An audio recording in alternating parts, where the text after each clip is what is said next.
Family,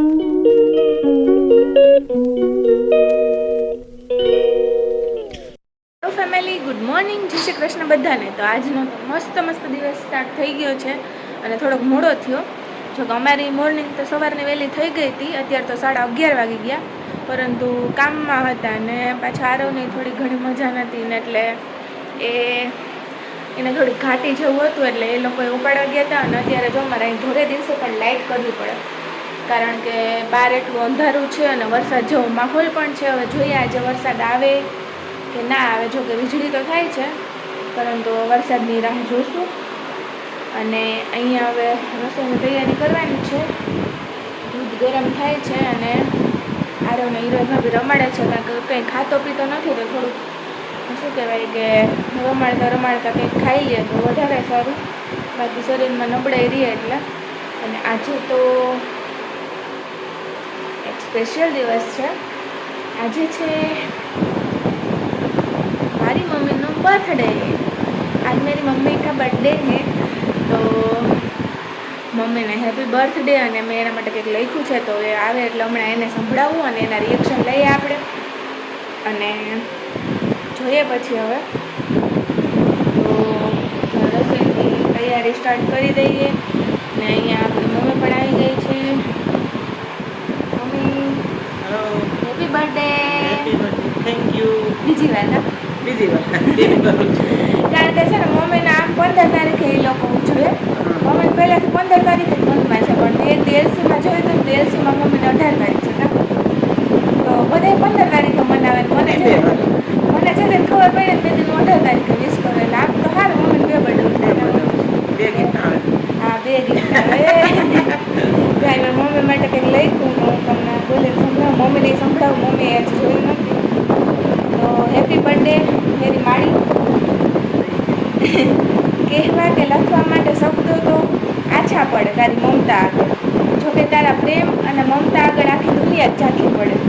એવો તારો અમૂલ્ય પ્રેમ એટલે અમારું ધબકતું જીવન, તારી મમતાની મીઠાશ એટલે અમારા જીવનની જીવાદોરી, તારો ગુસ્સો એટલે અમારા જીવનનો સાચો રસ્તો, તારી ઊંઘ એટલે દુનિયાભરની શાંતિ, તારો ખોડો એટલે જીવનમાં ગૂંથાયેલી બધી જ સમસ્યાઓનું સમાધાન, તારી રાહ એટલે જીવન જીવવાની ચાહ, તું એટલે મારો શ્વાસ, તું એટલે મારો વિશ્વાસ, તું એટલે મારો ઉગતો સૂરજ ને તું એટલે મારી આથમતી સાંજ, તું એટલે ઘરની રોનક ને તું એટલે અમારા હૃદયમાં સ્થાપિત વાત્સલ્ય, પ્રેમ, મમતા, સમર્પણ, ત્યાગની અમૂલ્ય મૂર્તિ.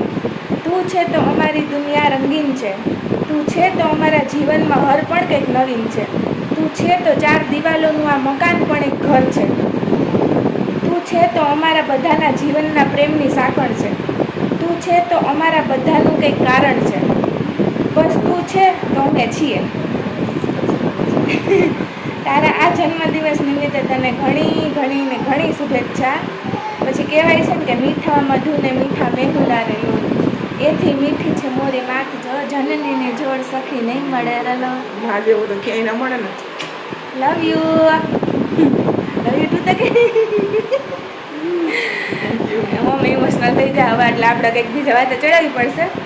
તો બધા મમ્મીને આજે વિશ કરજો. જો કે ડબલ થઈ ગયા, ઘણાએ 15 તારીખે પણ વિશ કર્યું હતું મેસેજમાં ને બધામાં, પરંતુ આજે એનો રિયલ બર્થડે આજે છે, તો બધા વિશ કરજો. અને શું કહે કે અમારા આરવભાઈ પણ જોઈ રહ્યા, એને પણ અમને બતાવો ને મમ્મી હવે કરશે રસોઈ. હા મમ્મી રસોઈ બંદર જ છે. રસોઈમાં શું કરવાનું? રસોઈમાં વિચાર કરો શું કરો. કોબી બટાટાનું શાક ચીઝ ગમતો હોય તમારે. હા, આપણે બધું હાલે, ઠીક ના હોય કરીએ. બધું હાલશે. કોબી બટાટાનું શાક, રોટલી હો આરવને કંઈક ખવડાવવું જોઈએ ને. હા, એના માટે બીજું કોઈ નાખી. ચાલો આપણે આરવભાઈ હવે તો હાજર થઈ ગયા કા. કાલ તો આખો દી આમાં આરવ વગર ગમતું નતું ઘરે. હેરાન થઈ જાય. એ બિચારાને સીવું ને આપણે જોવું. હા, વાંધો ના આવ્યો. એક બાટલો ચડ્યો ને એટલે થોડું ખોરખું થઈ ગયું, એટલે વાંધો ના આવ્યો. તો જાય આરવભાઈ. હા, બહુ જ. તો જાય આરવ પણ છે, આરવને પણ તમને બતાવું. મારે વીજળી એવી થાય છે, અવાજ આવતો હોય છે પાછળ. વરસાદનો માહોલ છે, થોડાક છાંટા પડી ગયા ને થોડાક બાકી. અહીં જો આરવભાઈ. આરવ શું કરે તું?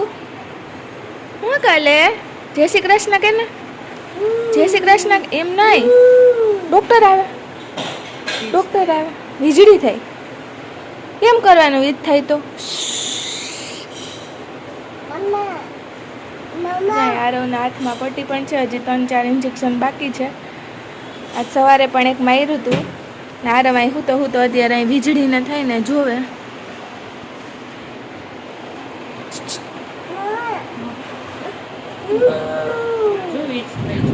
જો થઈ જો કેમ કરવાનું જો વીજળી થઈ જો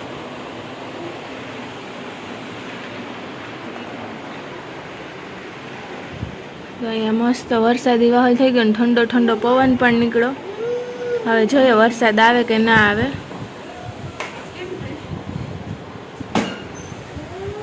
એકદમ ઢાકલું થઈ ગયું છે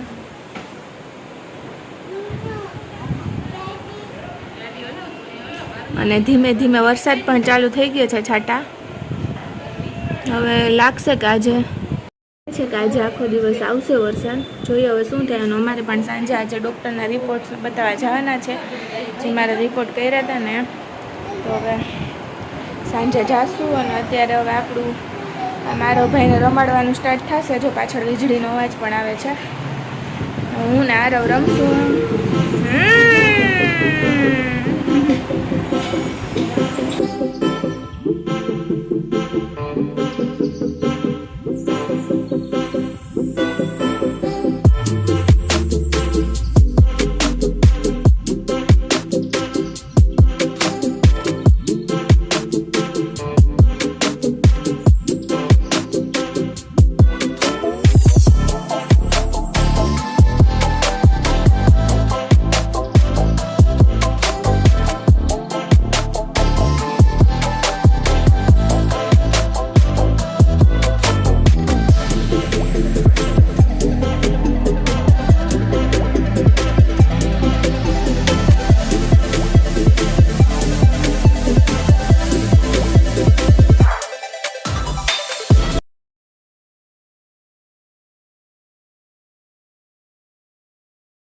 આવી ગયા છે અત્યારે 7 ને અમે લોકો હોસ્પિટલે જ આવી ગયા ને યાર હાઈ કરતા ટાટા કઈ હા પણ હાથમાં શું થયું એના વડે ઇન્જેક્શન ને માર્યું હતું ને એટલે પતી રહી હતી કાં કેવો વરસાદ આવે જો અત્યારે એટલો વરસાદ ને ગામમાં બધે પાણી હતું અને પવન પણ છે એટલો બધો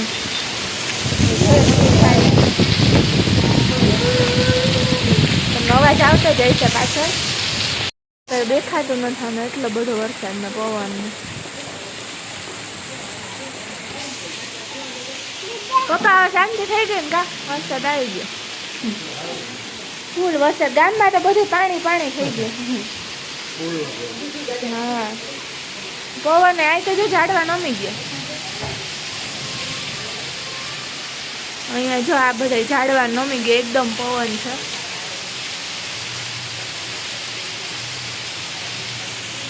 આવો નવો વરસાદ કેટલો ટાઈમ રહે અમે અહીંથી નીકળ્યા ને ત્યારનો એટલો વરસાદ હતો ને રસ્તામાં પણ બધે પાણી એટલું બધું હતું સતત ચાલુ જ છે જોઈએ શું થાય તો અત્યારે હું અહીંયા વ્લોગ એડિટ કરવા બેસી છે કારણ કે અમારે કંઈ કામ નથી ને હોસ્પિટલે પણ બતાવે એવા બધું બરોબર છે તો અહીંયા વ્લોગનો એન્ડ કરી દઉં છું કાલે મળીએ નવા વ્લોગની સાથે તો બાય જય શ્રી કૃષ્ણ બધાને